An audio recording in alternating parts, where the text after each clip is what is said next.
बटेंगे तो कटेंगे। ये नारा आजकल भारतीय राजनीति का एक प्रमुख हिस्सा बन चुका है। उत्तर प्रदेश के मुख्यमंत्री योगी आदित्यनाथ अपनी सभी चुनावी सभाओं में इस नारे का जिक्र कर रहे हैं। 12 नवंबर को महाराष्ट्र के अमरावती में चुनावी जनसभा को संबोधित करते हुए योगी आदित्यनाथ ने क्या कुछ कहा, आइए सुनते हैं। याद रखना, जब भी बटेंगे तो गणपति पूजा पे हमला होगा। जब भी बटेंगे लव जिहाद और लैंड जिहाद के नाम पर यहां की जमीनों पर भी कब्जा होगा, बेटी की सुरक्षा भी खतरे में पड़ेगी।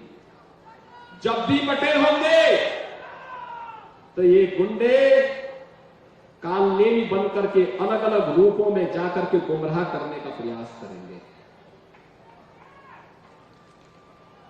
जो भी होना है आर पार होना है।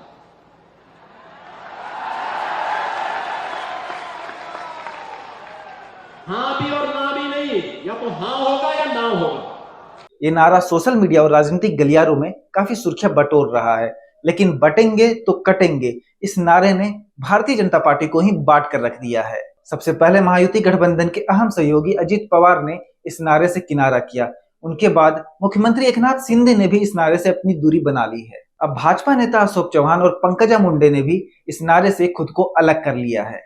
महाराष्ट्र की भाजपा नेता और एमएलसी पंकजा मुंडे ने कहा है, सच कहूं तो मेरी राजनीति अलग है। मैं सिर्फ इसलिए इसका समर्थन नहीं करूंगी क्योंकि मैं उसी पार्टी से हूं।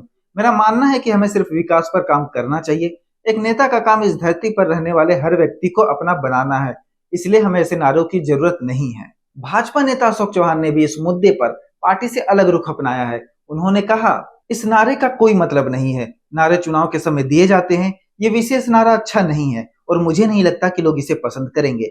व्यक्तिगत रूप से कहूं तो मैं ऐसे नारों के पक्ष में नहीं हूं। हर राजनीतिक पदाधिकारियों को बहुत सोच विचार कर फैसला लेना होगा। हमें यह भी देखना होगा कि किसी की भावनाएं आहत ना हो। बटेंगे तो कटेंगे इस नारे का विरोध करते हुए महायुति गठबंधन के अहम सहयोगी अजित पवार ने कहा है, मैं इसका समर्थन नहीं करता हूं। महाराष्ट्र में ये नहीं चलता है। ये यूपी या झारखंड कहीं और चलता होगा, यहाँ नहीं चलता। अजित पवार ने आगे कहा, दूसरे राज्यों के मुख्यमंत्री तय करें उन्हें क्या बोलना है। महाराष्ट्र में बाहर के लोग आकर ऐसी बातें बोल जाते हैं। हम महायुति में एक साथ काम कर रहे हैं, लेकिन हमारी पार्टियों की विचारधारा अलग अलग है। हो सकता है दूसरे राज्यों में ये चलता हो, लेकिन महाराष्ट्र में ये काम नहीं करता। ये छत्रपति शिवाजी, साहू महाराज और महात्मा फुले का महाराष्ट्र है।